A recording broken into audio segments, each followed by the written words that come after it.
All right, guys, real quick, I got to tell you about MyBookie because March is here and the madness has officially begun. It's time for you to shoot your shot and score big with the nonstop action over at MyBookie. Select the winners from the 63 tournament games in the MyBookie bracket contest for a chance to win $10,000 in cash prizes.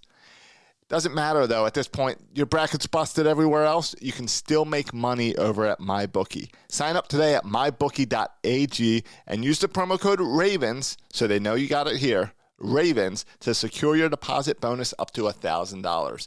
And make sure it's my promo code RAVENS, which tells you came from Filmstudy to get hooked up. Use the code RAVENS to bet on college ball, NBA, NHL, and Major League Baseball is right around the corner. Bet anything, bet anytime, anywhere with MyBookie.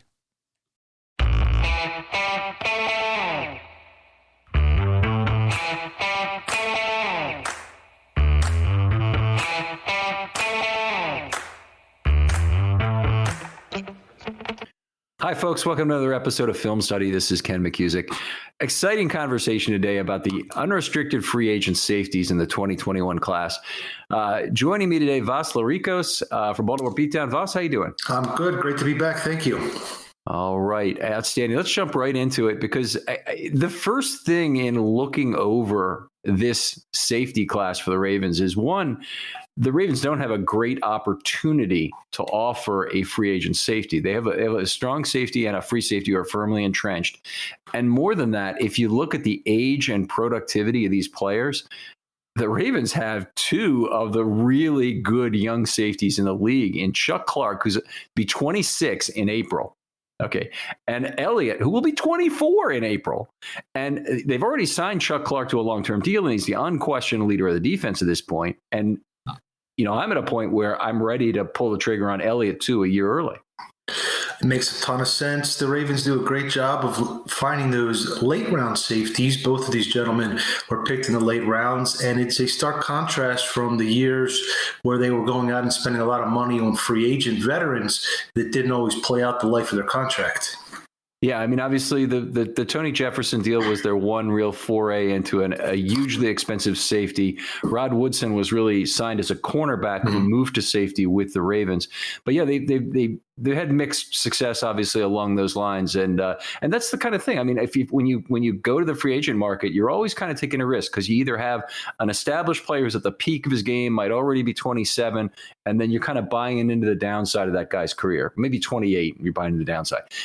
Very rare to find those free agents who are 25, 26 years old and maybe still have a year or two of ascension left, and you really get a nice pattern over a 4-year deal, say.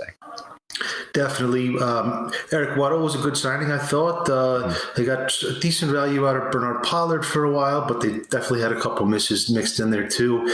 This class is pretty interesting. It's one of the better safety classes, unrestricted free agents, that I can recall. There's quite a few coming up right off their rookie deals that have a lot of starting ability.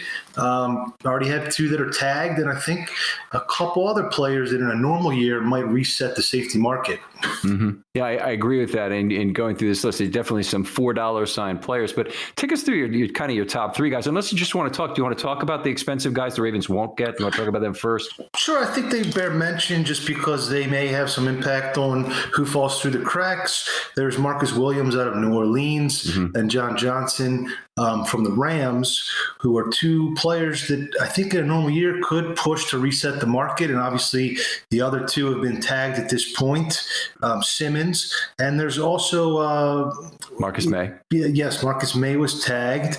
And there's one other name that's escaping me. Malik Hooker, maybe? Not Hooker, Harris from the Vikings, who's a really good player, and the safety market has lagged behind a lot of other positions. It's the cheapest position as far as the tag value of any defensive position.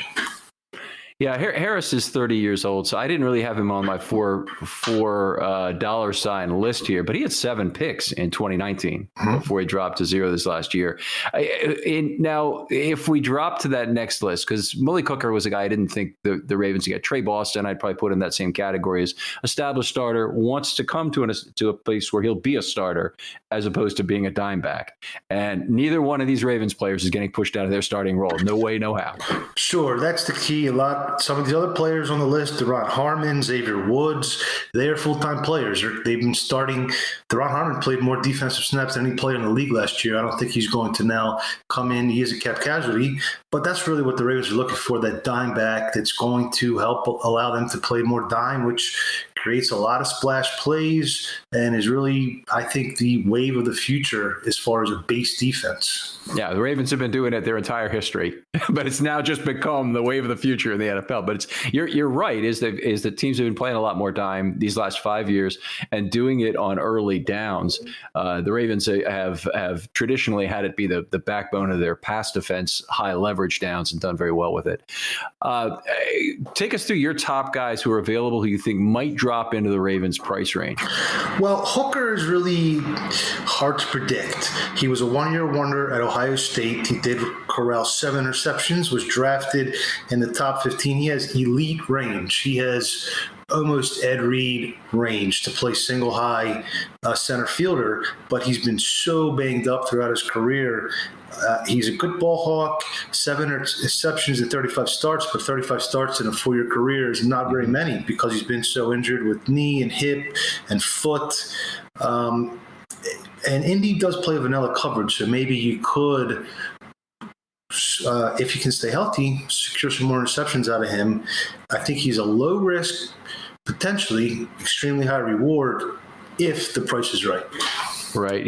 And I think that's the key point is there. He only becomes low risk if there's really nobody who wants him. And the things that scare you away from Malik Hooker, he only played 2 games last year. After that, there's not a lot to dislike about the guy. He's very, very good at most aspects of being a safety. He's a pretty good tackler. They don't ever use him to rush the passer, which is a good indication that he's a hell of a coverage guy. That right there is one of the first indications I look for. Is this guy a true free safety ball hawk, or was he somehow pushed into that? And Malik Hooker's not an unknown name, so we know based on him being a number 1 pick out of Ohio State a few years ago that he was that. But definitely a guy who's of a size that you would question whether or not he'd play strong safety or not. Yes, one of those proverbial free safeties. There's only probably about a dozen guys in the league that have that kind of range.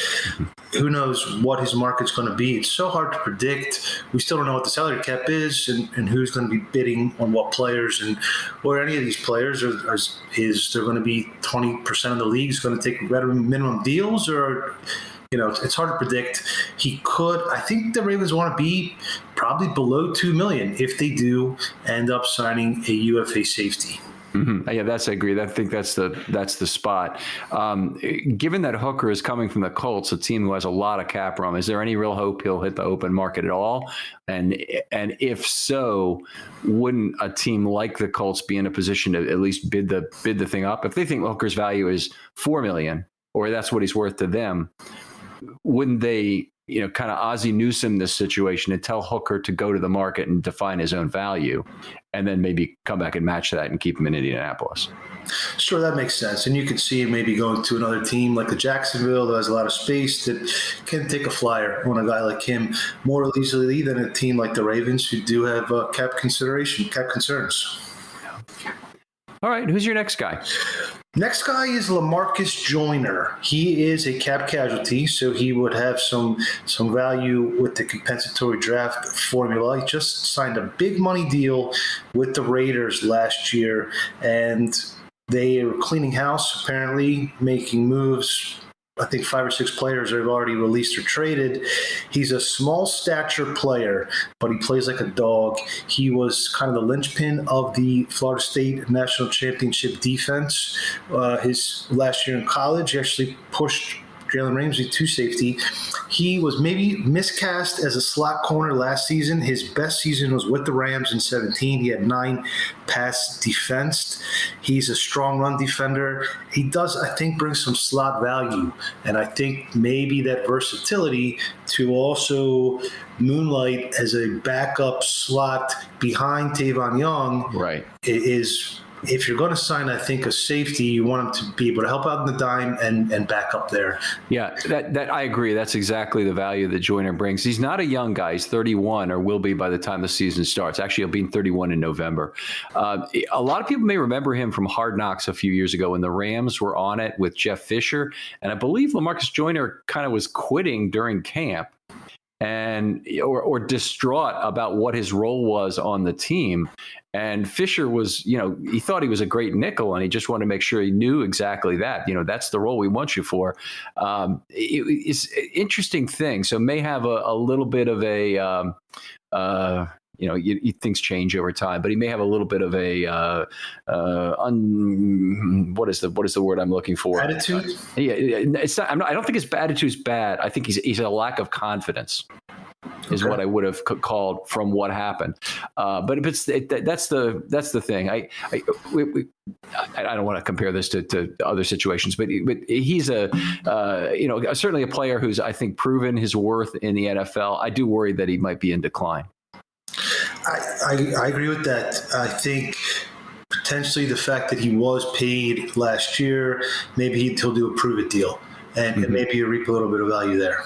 Yeah, and that makes sense. And if you get that guy, and he could be your backup slot, a backup safety, and also he wouldn't. I don't think he'd be the guy in the box for a dime roll, but he'd allow Elliott to move up to the box or Clark to move up to the box for the dime roll and play half of the back end.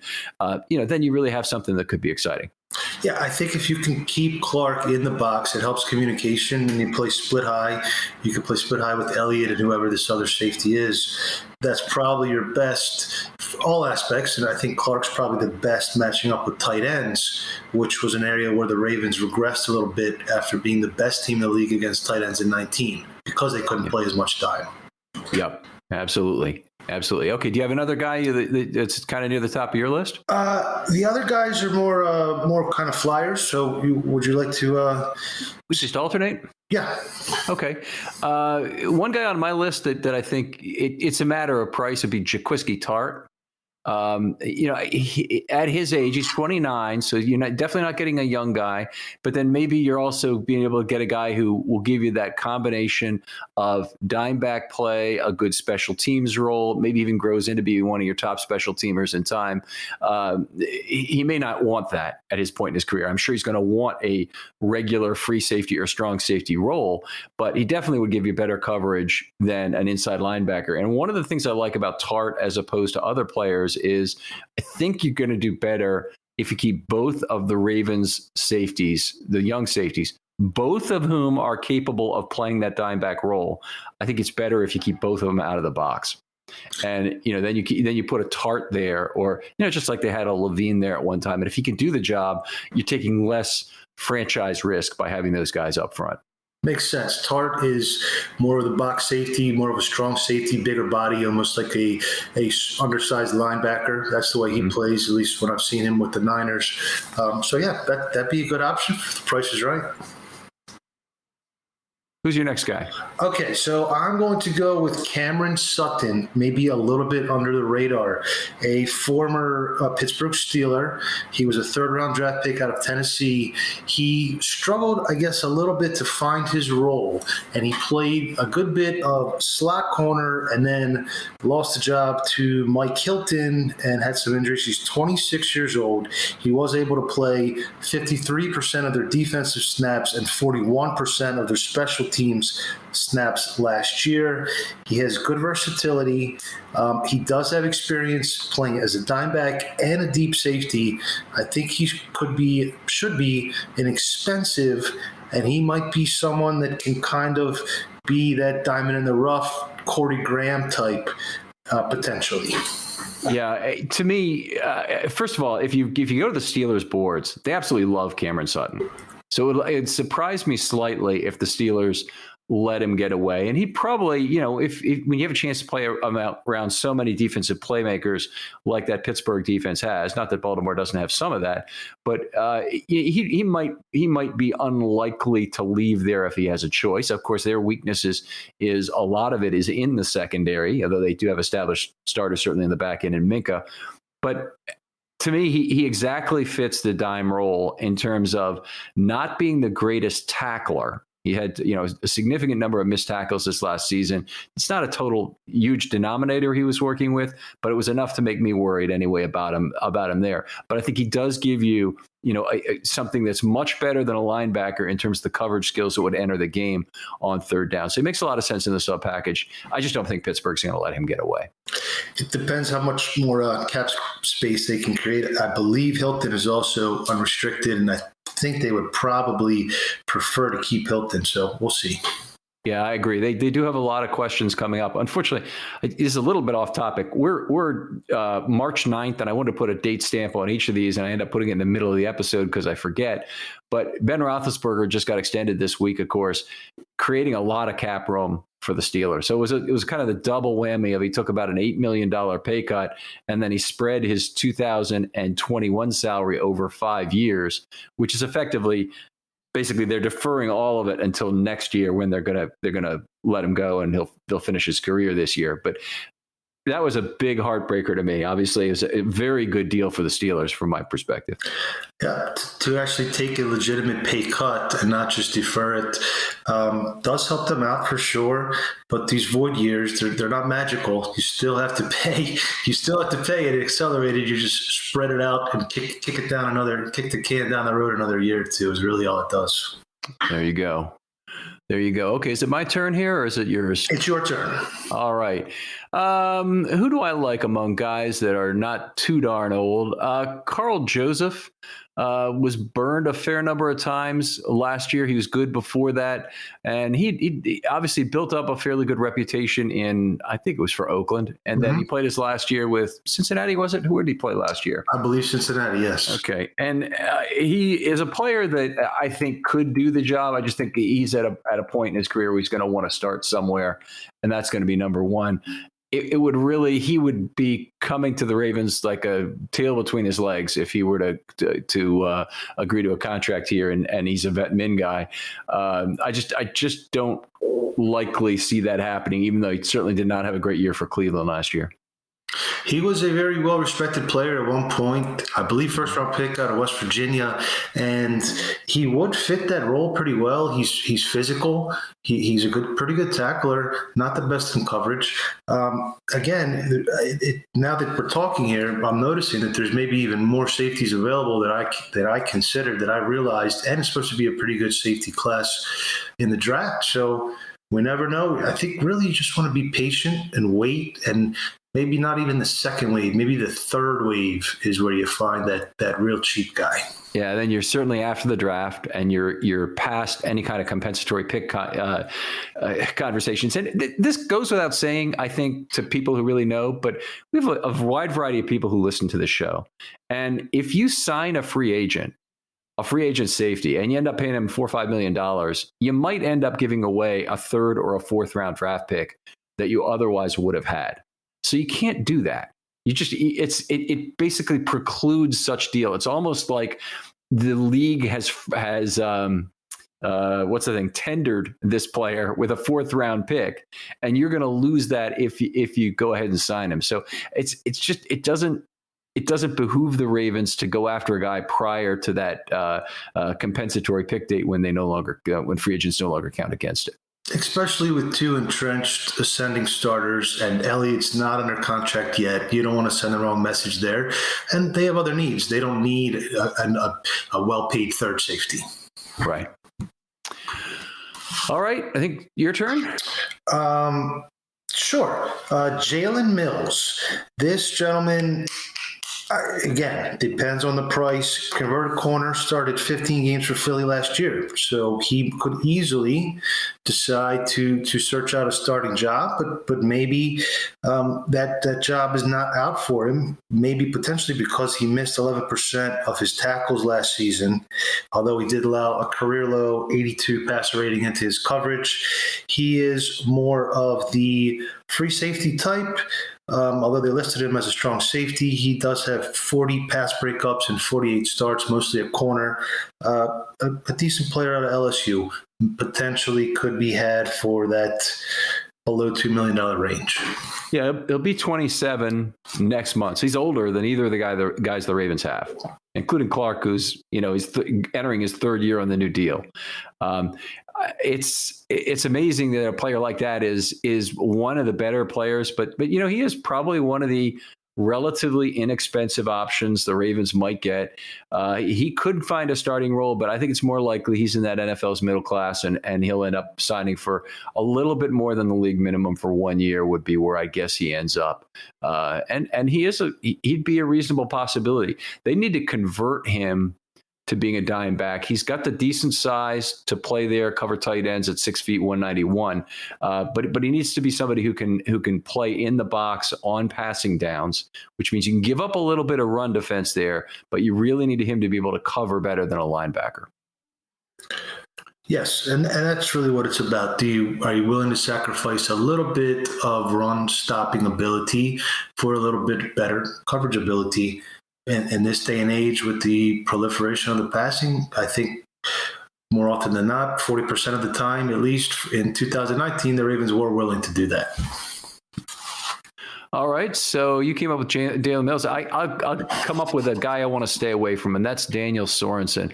Definitely has played well. We saw him flash in the postseason and looked good in terms of having a nose for the football, both fumble recoveries, forced fumbles, being kind of a scavenger on some interceptions. But he's a guy who is not a good tackler for starters. And while I'm okay with that, if the guy's going to be a pure dime safety, he's still got to be able to tackle receivers short of the sticks. So you can't be that kind of lousy tackler. You can be not the biggest body for run defense. That's fine. But you have to be a good tackler of receivers and coming downhill on the guys you need to take down short of the line. Certainly, Sorensen, he's kind of a hit or miss kind of player. He gets burned. He was burned in coverage quite a few times. Really, the whole objective behind this exercise is to take away that outlet, that hot read that the quarterback has, because at least the way things are trending, it looks like the Ravens may not have as great of a pass rush as they had last year.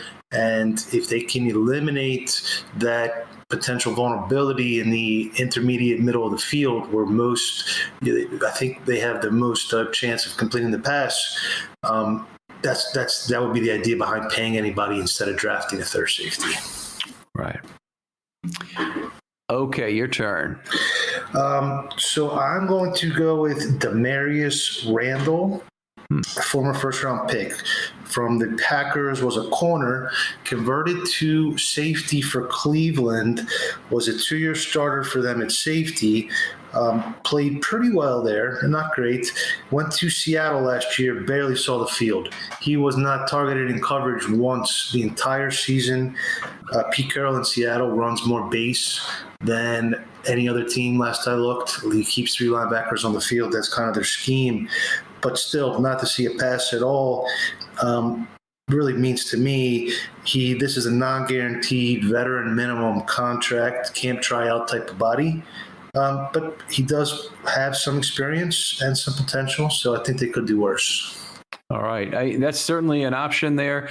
One thing I don't think we've really talked about too much is when you're going after a dime back, the Ravens' formula in the past has always been, since they've been so successful with it, it's hard not to keep wanting this to be the way, is that they get a player who makes a significant core special teams contribution. And, obviously would be one of their important special teams players, and also can make a contribution on defense or a contribution on offense if that's the side of the ball the player's on. The Ravens have not had a lot of tolerance for keeping pure special teams players.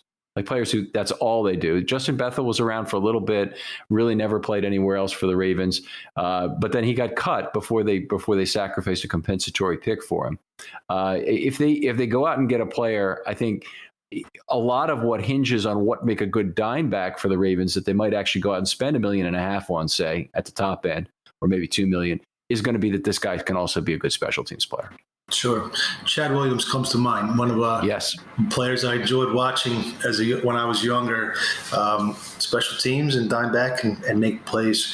So that's what I had for Randall. it's the pickings are starting to get a little slim. Mm-hmm. What do you feel about Tashawn Gibson at 31? Obviously, he's going to want to start wherever he goes, and he is coming off a pretty good year. Do you think there might be some teams scared by his age in terms of a long-term deal? I could see that. His best days were with Jacksonville, I think 2 stops ago, if I remember correctly, when his career. It looks to be there's probably maybe 4, 5, 6 plug-and-play safeties in the draft. Then again, more teams are playing dime. I think New England played dime on a majority of steps for the first quarter of the season last year. So there's potentially a need for that may eventually become considered a starting position like a nickelback is now.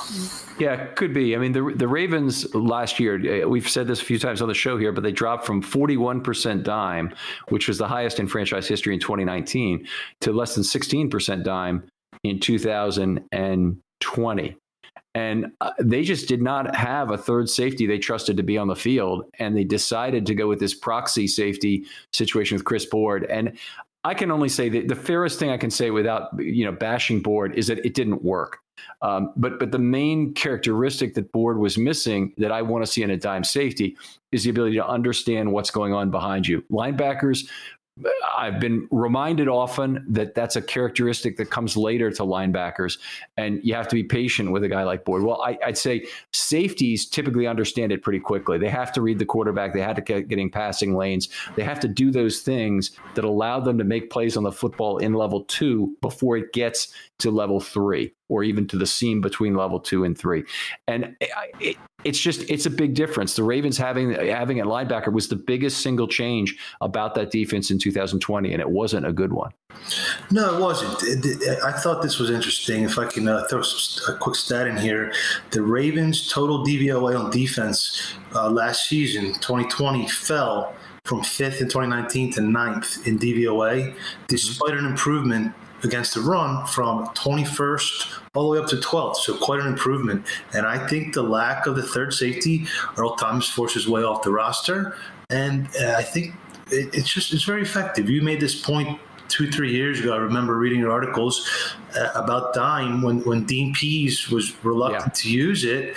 And I don't know if you have statistics on what percentage of interceptions and what percentage of sacks come when the dime personnel is on the field, but I believe it's probably the very most effective personnel package. Yeah, you get many more turnovers in dime, and that's not all a function of the dime, by the way. So you need to be careful about that, because on third down, the offense is willing to do more to trade risk of a first down for risk of a turnover, or chance of a first down for risk of a turnover, let's put it that way. So you do have more turnovers on that. So I understand that why that would be true, but it's still, the dime defense has just been so effective for the Ravens, and they've been so consistently outstanding in terms of getting other teams off the field. You'd hate to see a step back in that. They have all the other tools right now to be even better at getting the opponent off the field on third down, in terms of having great secondary, a pass rush that's effective, at keeping quarterbacks from holding onto the football. They should be better than they are. And the one thing that's really holding them back is not having that dime guy. Sure. It's not dime, I think, is the most important reason. I don't necessarily think the Ravens should. Usually they carry 5 or 6 safeties. Right now they only have 4 on the depth chart, including Jordan Richards and Nigel Warrior, who was a UDFA, who I was pretty high on coming out last season, did not see the field at all. But they could potentially add one veteran and draft a player. There is some space there. That's probably the position that John Harbaugh's special teams units lean on. They do often, if they are going to carry a special teams only player, oftentimes it is the safety. Yeah, it's true. And Richards and Bethel certainly fell into that category. Richards had played a fair amount of safety in Atlanta before he came here. So it wouldn't have been completely unexpected that he'd have moved in and been a guy on the field, although not necessarily in that dime back role, but would have been a guy on the field in the dime defense, which would have allowed either Clark or Elliott to move up. But they didn't try that. And they did try it with Gilchrist, of course. They obviously didn't feel that worked out because they got rid of him pretty quickly. But they never found another street guy who was good enough to play dime. And, Mike, it shocked the hell out of me that they went through the rest of 2020 and said Chris Board is good enough. Sure. And one injury, Deshaun Elliott has had a couple injuries on his career. That would have been devastating. They did sign Kirsch towards the end of the year. I think with the high leverage situation of the postseason, they didn't want to have someone that wasn't totally familiar with the playbook at that point. Maybe if he came on earlier in the year, he would have saw more time. Yeah, playing without a net. And that's what they were doing for most of that year with those two guys. Very, very fortunate to have them both make it through the season like that. Anybody else you want to talk about before we call it here? We pretty much covered it, unless you had somebody else. Well, Sean Williams at age 30. Any excitement in terms of getting him as on a low dollar contract? Wouldn't be opposed to it. He's a good tackler. For what I remember, his days in Cincinnati. He was considered a really strong player. At one point, he received a good-sized contract. Yeah. Is a guy I do like. He was a ball hawk a few years ago. It'd be nice to have some additional people in the middle of the field, and dime back, of course, is a role where that's good. Who are vultures who find the football automatically when it gets tipped by a lineman who, just are in position to do that. But anyway, he'd be that sort of player. But I don't think you pay a lot of money for him. But we'd see. Hey, Vas, always a pleasure to have you on the show and to talk football with you. Just a pleasure every time. Tell folks where you can read your work and what you got going on right now. So I am a writer-editor for Baltimore Beatdown, SB Nation blog. My Twitter handle is @Vasilis Beatdown.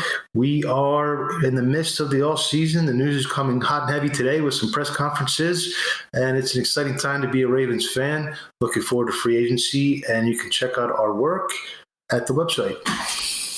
Great conference from EDC today, by the way, wasn't it? In terms of making you feel good about a guy who understands how to build a franchise properly. Not that we didn't believe it already, but to hear his comments today, I was very impressed. Absolutely. I think we've said it before, he took Ozzy's foundation and put a slightly more modernized, analytical driven twist.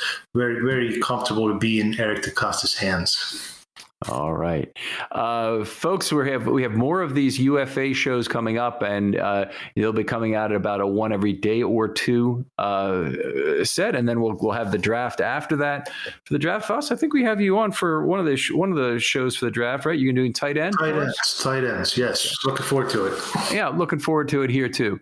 Vas, thanks again for coming on. My pleasure. Thank you. We'll talk to you next time on Film Study.